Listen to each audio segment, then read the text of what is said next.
all these amazing technologies taking our health in the wrong direction, because what it's doing is it's keeping us always in a cortisol loop. The cortisol has an impact on blood sugar. So it has an impact on how we use insulin and glucose, at how we break down fats and proteins for energy. And it impacts our mood. As I talked about anxiety and depression, people are put on medications for, to help their neurotransmitters when there's a direct correlation of cortisol impacting that.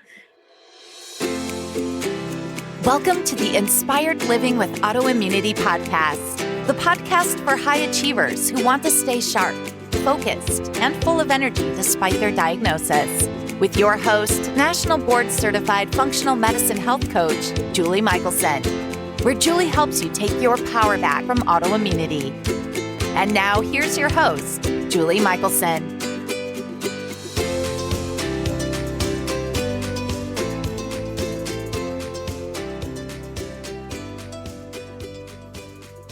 Welcome back to the Inspired Living with Autoimmunity podcast. I'm your host, Julie Michelson. And today I'm joined by Dr. Tricia Pingel, the Adrenal Whisperer, a leading naturopathic physician who specializes in stress and cortisol management. She's transformed and empowered countless women, guiding them from feeling wired and tired to a state of calm and connected. Dr. Pingel is the best-selling author of Total Health Turnaround. She's a hip-hop dancer, retired fashion model, and visionary CEO shaping the future of holistic wellness. In today's conversation, we are talking about the connection between stress and autoimmunity and the role of adrenal health in overall well-being. Listen in to learn about the healing power of connection, joy, grace, and love. Dr. Pingel, welcome to the podcast. Thank you so much for having me. I'm so excited to be here. I am so excited for our conversation because I know it's going to be fantastic. And I love your journey. I love what you do. And I want you to just really start out with, how did you become the Adrenal Whisperer? That's pretty cool. Well, I think there's so many different ways how names develop like that. But essentially, I'm just like many of your listeners. I've just powered through my entire life. Right. I was taught you're an overachiever. You just keep pushing. You just keep going. Just keep chugging along. Just keep plugging along. And despite the death of my parents, despite the death of my grandparents, despite going through medical school and getting married and buying homes and having children and building a practice and all of this, I literally just did exactly that. I just powered through. And although I've always really been into the endocrine system, I've always loved hormones. I love how they can change on a dime. I think that system in our body is fascinating, but it wasn't really until I just kind of found myself saying exactly what my patients were saying. I'm tired. I don't have any joy in life. I feel like I'm just running on empty. I'm, exhausted. I'm sad. I'm crying. I don't know what I'm doing with my life. And I felt very lost. And I think there's so many of us that feel that way, but yet we feel like we're supposed to just keep powering through. Right. So I started just really getting vocal about the impact that stress has on our body, both internal stressors and external stressors, and how our health depends so much on being calm and being really focused and resting. That I guess the more I talked and the more I brought up about it and talked about what I do, I became the Adrenal Whisperer, because really the adrenals are not straightforward. It's not like, hey, take ashwagandha and all your problems will go away. Oh, come on. I know. But you have to address what's causing the stress in the first place. And it's not always what you think. It could be something that you're just not aware of. And I think you really have to, want to dig down to the root cause of the issue. And I absolutely enjoy doing that. Like, it's one of my favorite things to do. So here I am. I love it. And it, again, so needed. I don't know that, 1,000 years ago, we needed an Adrenal Whisperer, but we definitely do now. So without a doubt. Yeah. Can we talk a little bit about, you mentioned like the internal stressors and external stressors, and it may sound obvious to you and me, but what are, I think external stressors are, everyone probably has a fair handle on that, maybe, if they think about it. but what are some of the internal stressors you're talking about? Well, yeah. So external stressors, I think people know the big ones, right? Right. But I don't know if people realize that scrolling on Instagram provides a stress response. Like, I don't think people understand those types of external stressors, right? The little beep of your cell phone, the addiction to having to scroll and see more and gather info, and that all that information coming at us is also an external stressor. So don't lose track of that. The internal stressors, though, could literally be anything. I mean, perimenopause is an internal stressor. Having trouble detoxifying toxins, constipation, not removing, not going to the bathroom regularly, poor nutritional habits, or loss of nutrition. And ironically, what fascinates me is that just an external stressor, let's say the death of a parent, Sure. causes a stress response. Right. But the stress response then causes particular nutrient deficiencies, trouble absorbing food, inappropriate rest, downregulates toxin removal, cellular repair. So just one external stressor can in turn actually cause internal stressors.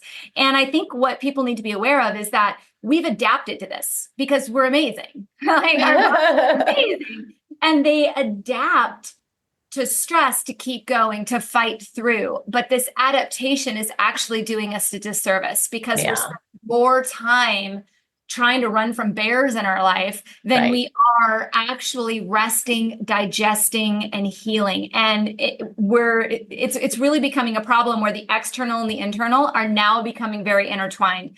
This isn't just, hey, go to therapy, take care of your trauma. I mean, that's a part of it. But you also have to look at, was the mitochondria impacted by stress? Are you low in vitamin C? Are you having trouble? Is your liver backed up because the body doesn't have rest enough to remove toxins? I mean, these are all things we have to be paying attention to. Unfortunately, we just do.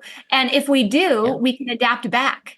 We can adapt back to the times where we weren't as worried about it, which would be great. Right. Wouldn't it? I want to touch on two of the things, because I think it's really important. You mentioned scrolling, and we hear this, right? So stressors, which often we think of stressors as negative things, right? Right. But stressors don't always feel bad. Right. I'm guessing listeners are saying, well, but wait a minute, it's relaxing for me to be scrolling, right? Or, boy, it feels so good when I eat the bowl of ice cream. Like, how can this be a stressor? If you have issues with dairy and sugar, and everybody has issues with sugar, but, so can we I want to hear your perspective on, does stress always feel bad in the moment? No, it usually doesn't, actually. But our body doesn't know the difference. Right. It doesn't, all it knows is it's being stimulated. So if you think of stress like a stimulation, I think one of the best ways to go about this is imagine you're in the woods, you're hiking along, and you see a bear, right? And you have this reaction like, oh, there's a bear, right? Your body chemistry changes, and then you run, and there's another bear, and there's another bear, and there's another bear. Ideally, we're supposed to get away from the bear and rest. Then what the body starts to do, because it can't get away, is it starts to anticipate the next bear. Right. So social media plays into that anticipation. It plays into that. I think there's going to be a bear. I don't want to miss this story. I know, what happened? And you scroll again. I get more like that. And it's actually playing with your neurotransmitters, first of all, that makes you feel good. But more importantly, when it comes to a health perspective, is that it's actually creating anticipatory bears. And I love that. Our levels of anxiety are insane. It's like 43% of Americans in the last year say they have more stress and anxiety than they did the year before. We are ridden with anxiety. And if you really think about it, what is anxiety? It's the anticipation of that bear.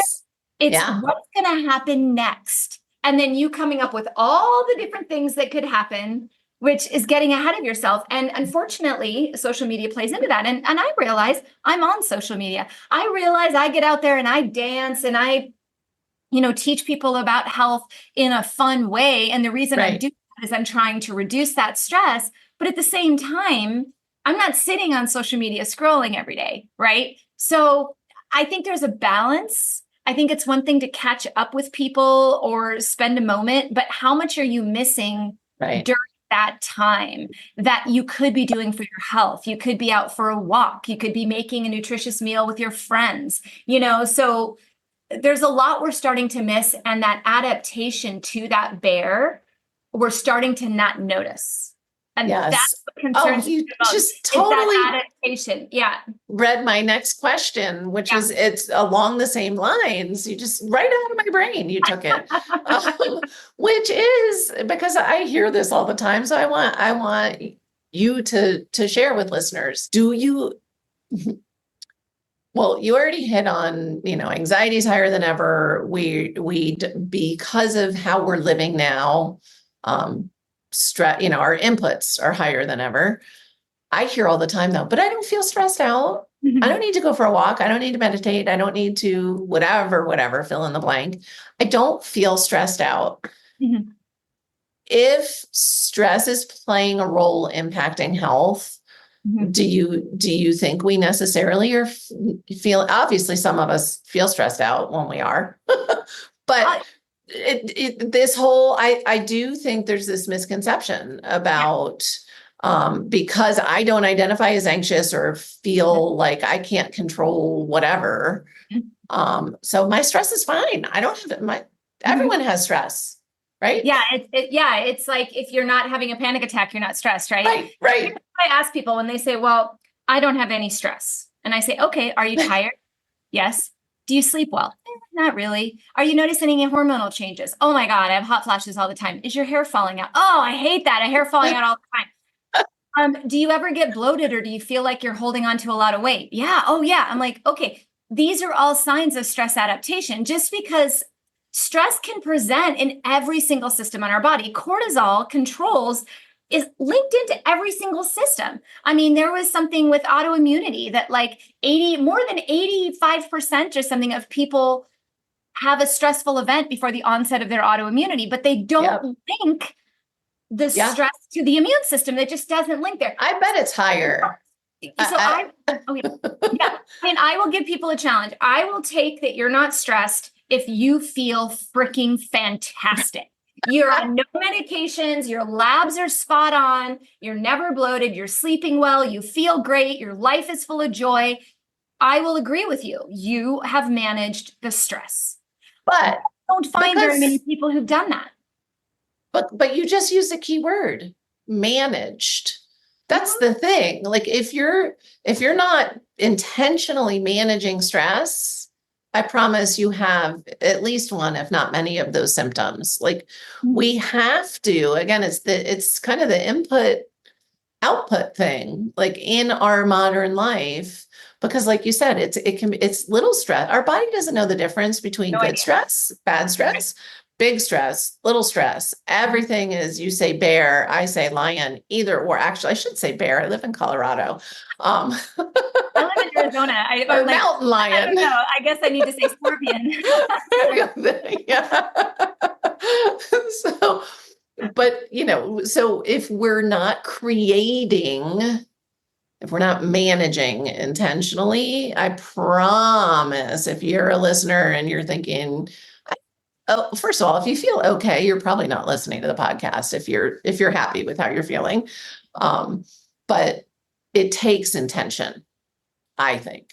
In every aspect. I mean, I talk about 4 different areas. Once you've identified your external stressors and your internal stressors, and it takes a physician often, or a health coach, or somebody to do lab work to find those internal stressors, because you don't know how your mitochondria are working. Like, I don't know. I walk in and go, how's your mitochondria today? People are like, oh, I don't know. Right. Well, we need to find those things. Across the board. And I agree. I'm such a data geek. I love the labs because we want to get better as quick as we can. Right.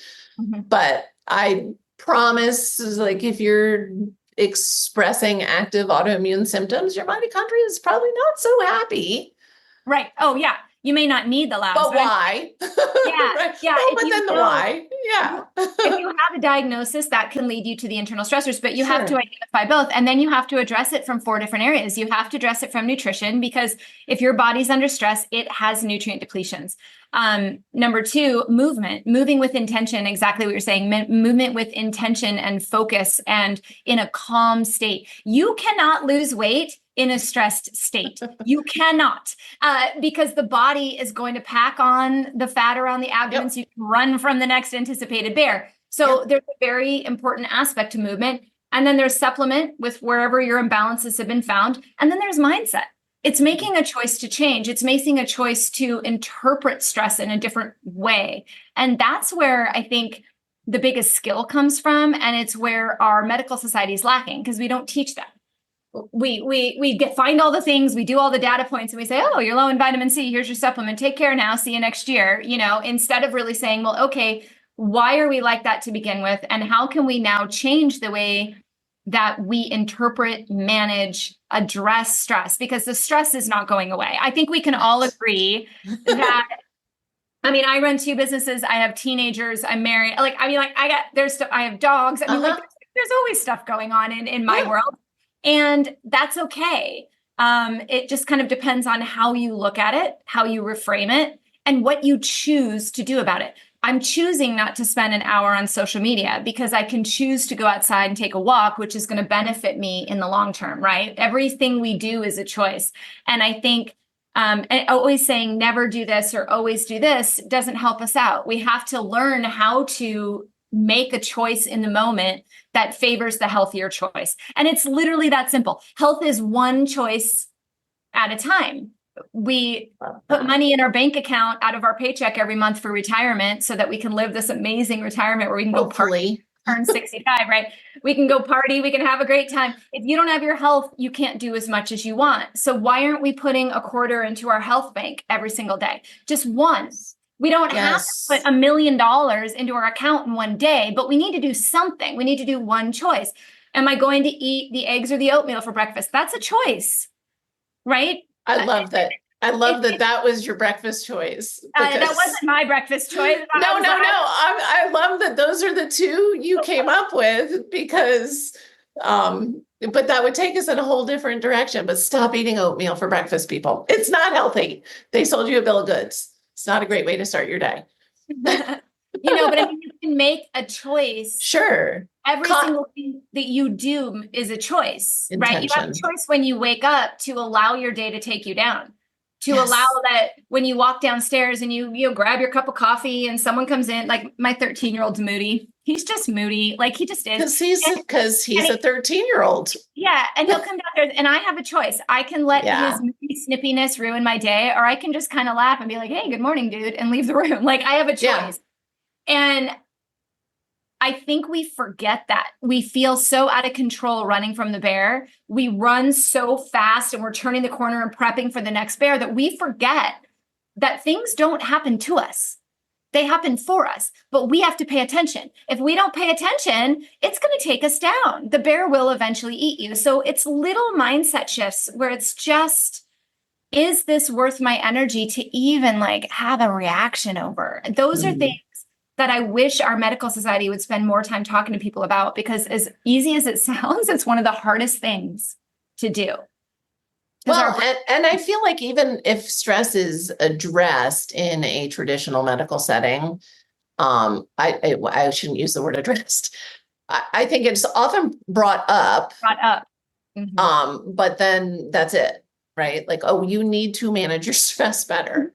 Well, how? When you feel out of control, that doesn't even sound possible. Yeah, and taking the time to do that, right? Like for example, just using your phone to good use, setting a timer on your phone every hour to just breathe for a minute. Yes. People say, I don't have time to go to counseling. I don't have time to do this plan. I'm like, well, how about just a couple minutes a day of just walking outside for 1 minute, 60 seconds. Right. And taking a breath. And when people say, gosh, Dr. P, I literally don't have time. I'm like, okay, there's a problem in the bear. There is a problem. Everybody has 1 minute, an hour. Well, and if you tell me you can't find the time, it's because you need to make the time. Do 1 minute less of scrolling then, and let's do that breathing, you know what I mean? So, I mean, it's little things like that that may not, in the moment, it actually, breathing and going outside actually does reduce cortisol levels pretty quickly. Yes. But some people are so, I guess, adapted that they don't notice it in that moment. Sure. But collectively, over time, it's just like that health bank. After a week of doing it, you're going to be calmer. I guarantee you. I've been kind of like testing people and say, how long does it take before you feel calmer with this exercise? Everyone has been within 48 hours. So most people within the same day. So there's a 48-hour free tip right now. Free tip. Free Don't tip. have to go to the doctor. Go outside, take a few deep, full breaths, and state gratitude for just being alive. I love how you just stacked. That was awesome. Notice, listeners, she threw in a third thing in there. I love it. But that's the thing, right? Like, because now we're so programmed to wear busyness like a crown, right? Or accomplishment, or and health is an accomplishment, by the way.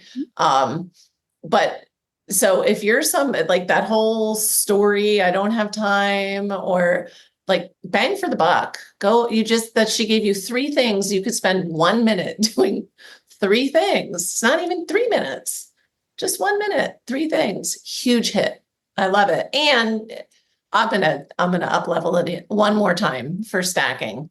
Do it first thing in the morning, barefoot. Yep. And get the sun in your eyes. You're just starting something amazing. Don't check your phone before you do it. When you get up, get up, walk outside, put your feet in the grass, get the sun, do your breath. Do not check your phone. Nothing has happened. There's no bear that you can't handle in 60 seconds. It's fine. And you'll handle the bear so much better is the key. That phone away from your head at night. I just did a speech. It's actually pretty funny. Last week I was doing a corporate event and I was giving a speech and I said, how many of you have your phone by your head? And a bunch of people raised their hand and one woman, and I said, why do you sleep with your phone by you? And she goes, oh, well, I need an alarm clock. And I said, that is my favorite answer, because every single person has walked into a drugstore and can find an alarm clock for $10 or less. Right. Phone is not an alarm clock. And even put it far away and turn it up. No. I don't even want it in the room. Or like, what's happening? Well, mine's off. It's not even on. It's airplane mode and far away. And everybody has stories about why. This is not what you thought I was going to ask you today. Why are we? Is it that cortisol? Like, why are we so attached to our phones? I mean, I'm not. We are because we. But that's a conscious choice. It's a conscious choice, and it's a FOMO. I'm going to miss something if I don't do it. What happened? When I fell asleep behind the tree? How many bears did I miss? Did I miss something important? Silly. I'm older than you, but I lived in a time where if you were on the phone, nobody else could get through, and you didn't know you missed the call, and then call waiting came, right? Yep. And then answering machines came. It's just, I feel like it's not going in a good. It takes conscious choice to change. I think the technology, I love that I can talk to you and I can see you and you're in Arizona and I'm in Colorado and that's great. And listeners from around the world get to listen to the conversation. So all these positives, but if we don't use these good things with intention, it's. Remember when the workday was 9 to 5? What? I know. And you woke up, you had breakfast with your kids. And you had to clock out for lunch. You had to take lunch. You did. You were required. And in fact, and I was born in the 70s and grew up with answering machines. And if you missed a call, you missed a call. And your work, you didn't get work calls at home. You got them at the office. If you wanted to talk to work people, you had to go to the office, check between 9 and 5 is when that would happen. If you wanted to reach someone, you had to call them between 9 and 5 because they weren't there. And I think there's a beauty in that. And I think we can use the current technology with that same understanding, right? We shouldn't be interrupted during dinner with a work call. And I'm saying that as a concierge doctor. I'm not trying to be hypocritical. I understand my patients may need to reach me, but all the emails I get don't need to be checked. I can set up functions on my phone so that only certain people can interrupt me in emergency situations. Right. When mom was dying, people say, well, Sure. what if you get a call in the middle of the night? Well, what we did is we set up a VoIP home phone system. Smart. And we gave the phone number to the hospice people. Sure. And that's it. Nobody else could call me on that. You knew. So if that phone rang, I knew Yeah. darn well the only person it could be. And my cell phone was put far away and nobody else could bother me. Yeah. And, that peace of mind, like just knowing that you can remove yourself from that. So to answer your question, if you're someone who leaves the house and you forgot your phone and you start freaking out, you have stress. You Yes. have adrenal issues. There's the answer right there. If you can't go without, you feel like you're missing something all the time. You're not caught up with everything. I mean, we get so caught up trying to be everybody else and trying to do so many things and be busy and be productive and look good And to be everybody else. perfect. The amount of energy that takes is exhausting. And Yes. I don't know. I don't know if you knew this, but I grew up in the modeling industry. I was a model from the time I was born. Yeah. And everything was about external appearance, right? About Yeah. you need to look like you're perfect all the time. Yes. You No may not- pressure. right. Yeah. And it's exhausting. And I don't think it's just models that feel that. I think growing up, we all look at pictures. People were probably looking at me in a magazine and saying, wow, And back then it was in a magazine or on TV or a movie, right? It wasn't thousands of people all the time. we also didn't have Photoshop. So No, we have to be it was very real. skilled in how you turn your head and your body. And You it's knew a your whole good game. angles. Yeah. But I think we're so quick to beat up on ourselves when we compare ourselves to everybody else. And I'd like to go back to the time where we have an answering machine that we check during work, spend time with our family, and we show up to the football games and we're present without trying to do that to impress anybody else. Right. That you're the mom that always shows up to the football games. I don't care what anyone else thinks. I'm going because I want to be there with my kids. And that's what I try to focus on. And sometimes I get interrupted on my cell phone and I turn it off. It's not time to interrupt me. And I think we have to start setting those boundaries for ourselves. I love it. Going nowhere. Like otherwise there's just bears everywhere. And I don't see how we can come out of our health crisis as a nation if we don't start really paying attention to this. I just don't see how it's possible. So well said. Like I would give you a standing ovation, but that would be probably a really awkward camera angle. So I won't. I want to talk about because sometimes we jump in because we live in this world, right? And we're talking about adrenals and we're talking about stress, and you mentioned cortisol. And then people, I feel like hopefully they understand that connection, and maybe we can touch on all of it. Sure. You did explain, how our system is designed, and it's designed for acute stressors. Mm-hmm. And so now we have multiple acute stressors, we have chronic stressors, we have all the things, right? We have stressors that feel good, so we don't want to admit they're stressors. And then I think we probably also have way more internal stressors than we did thousands of years ago too. Absolutely. I think cortisol gets a bad rap. Mm-hmm. I think because we talk about adrenals and we talk about, this, whether high or low, but I think people think cortisol is bad. Talk to us a little bit about cortisol. And it's like rolling either inflammation or even just, like it has a good job, and we dysregulate it through all those stressors. Yeah. I mean, cortisol is amazing. It's incredible. If you really did see a bear and you needed to run, your body will adapt and it will survive. And it is amazing. And because of that, it has a hand in every single system. It changes our heart rate. It changes our blood pressure. It changes the way we divert energy. It downregulates things that aren't important. And when you need it, it is there. And it's really important. Anyone who's gone through a major stressor and has had to, where you almost feel like you're not present and you just somehow you manage to get through it. That's cortisol. The problem is everything is a stressor. So our body is getting very confused, and we're putting in toxins. Like you were saying, internal stressors are so much higher. We're putting in toxins in our food, in our air, in our products. We're being exposed to so much in our environment, more so than we used to. We saw cancer rates go up when we started to get, special coatings on nonstick pots, and, like the whole Teflon industry and all of the rubbers we started using in clothing and in accessories and things like that. All these things that were these amazing technologies that actually took our health the wrong direction.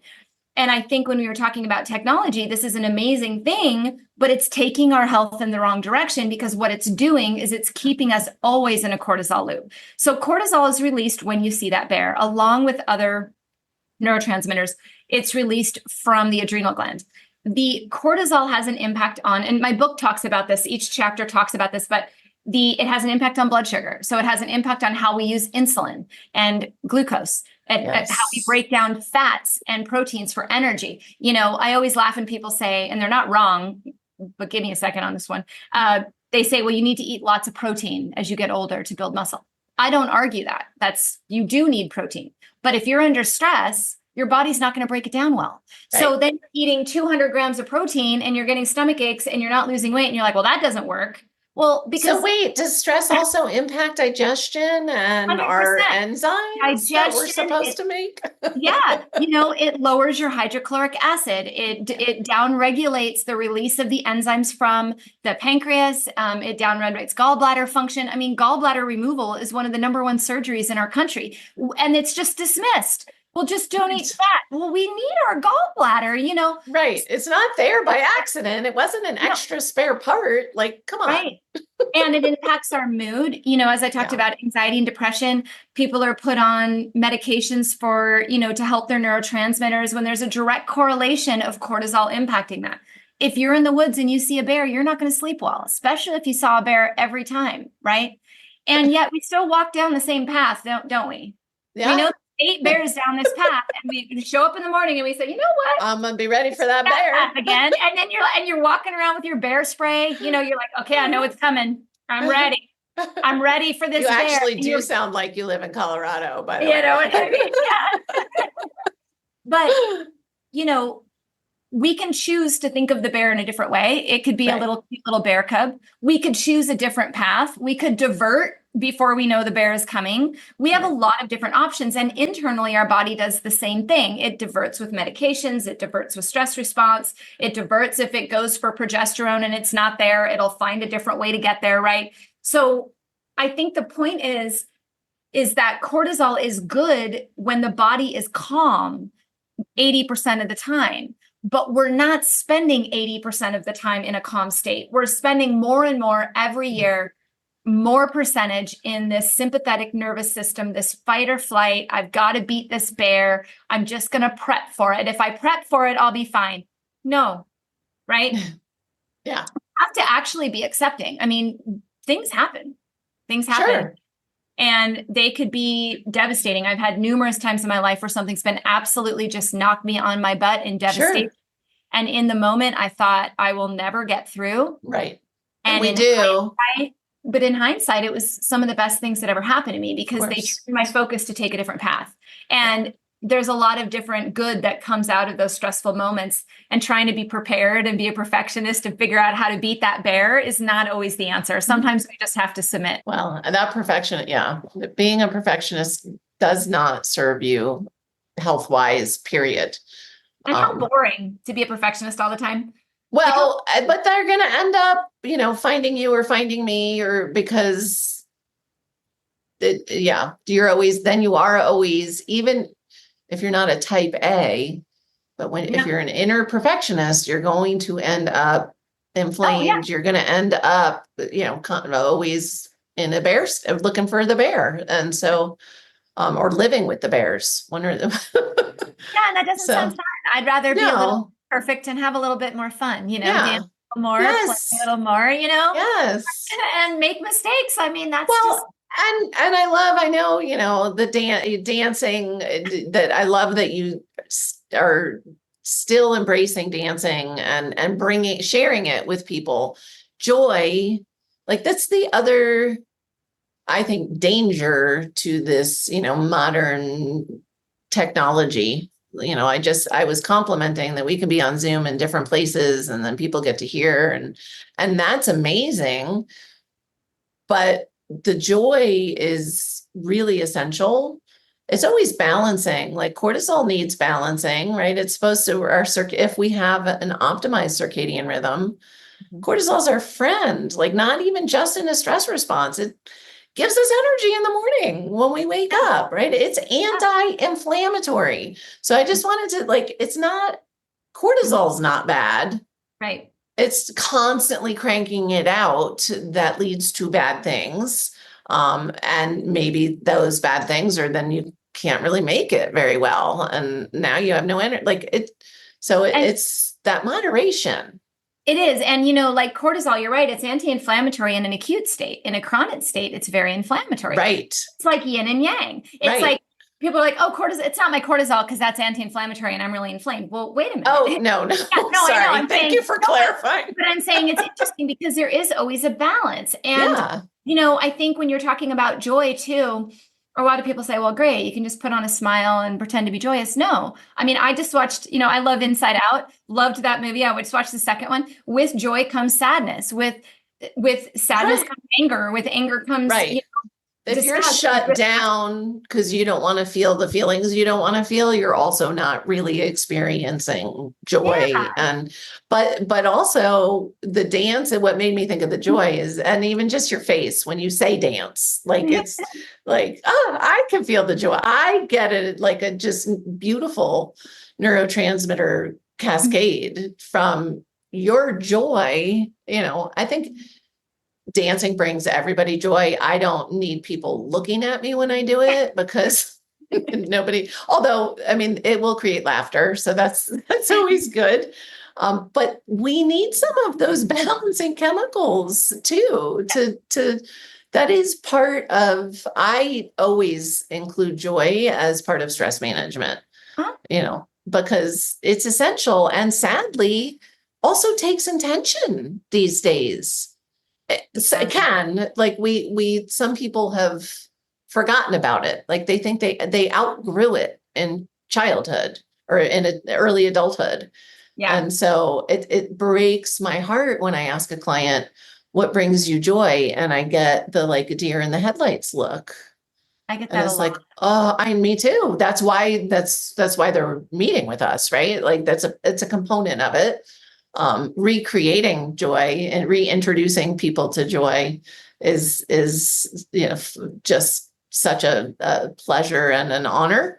But what happened? Like we shouldn't have to figure out, oh yeah, it's not a bonus. It's part of life. Like we're supposed to experience joy and sadness, all the things. We're supposed to experience everything. Yeah. And I went back to dance when my mom had passed of cancer, and I had left my practice and I sat with her, and that was really a very pivotal moment for me. It was also my lowest ever in my entire life. And it made me take assessment of what's important in life right now.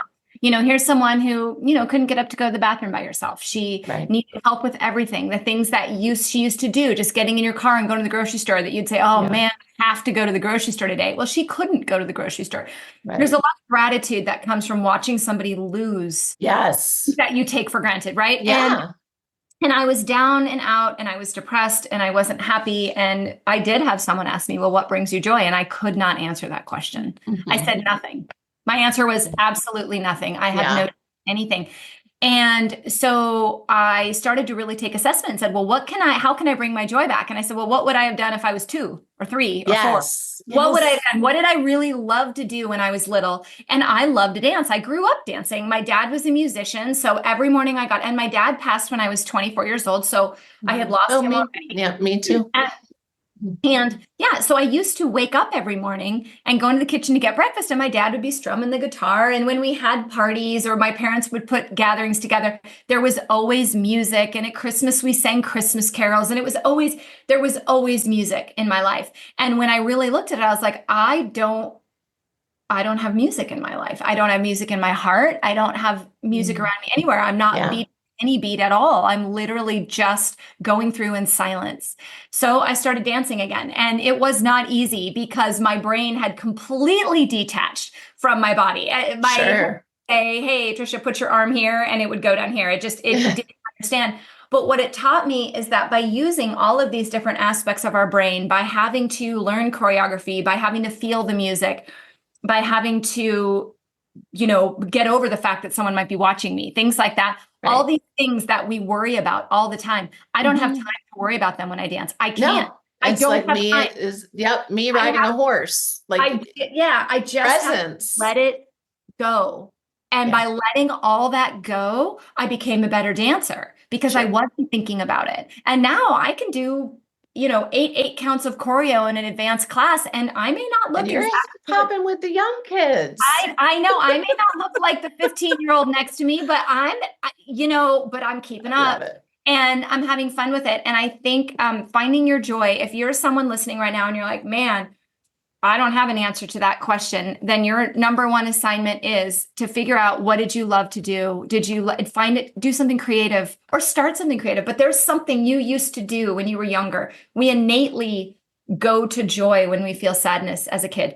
It's in our innate nature. So what brought you joy? What was it? And figure out a way to bring it back and just stick with it. Do not give up. I went every single week looking like an idiot next to these 15-year-olds. And I just was like, oh, I'm going to go. Did I have fun? My assessment was, did I have fun? Was that challenging and fun? Yep. Okay, cool. I'll go again. Like, I didn't think, how did I look? Right.